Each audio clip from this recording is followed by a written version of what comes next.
The second Trump administration is attempting to rewire the global trading system. Under Trump 2.0, the US administration is rushing to deliver trade deals ahead of its self-imposed July 9th deadline.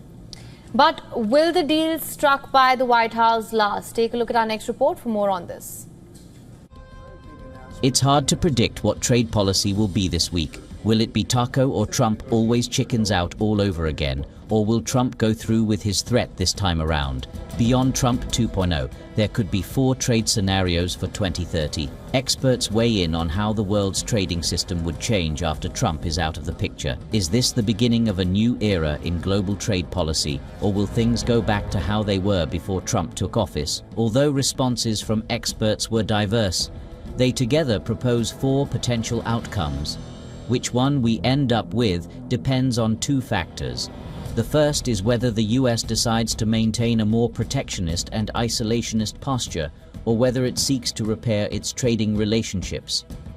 The second is whether the rest of the world recommits to the global rules outlined by the World Trade Organization, or whether countries retreat into geopolitical blocs. In the first scenario, the US opts to re-engage and to remove trade barriers and recommits to following WTO rules. The best advice for designing a world trading system for the 21st century is Britain's wartime slogan from World War II, "Keep calm and carry on." If the US maintains a more protectionist stance, the rest of the world could still opt to stick with the global trading rules.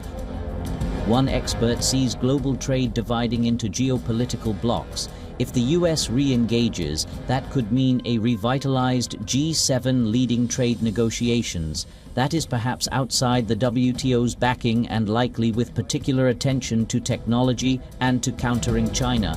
In the fourth scenario, where the US withdraws and even the EU decides to give up on the WTO, the EU could join with allies like Canada, Australia, Mexico, South Korea, and Japan to forge a new trading bloc that will likely be called EU+.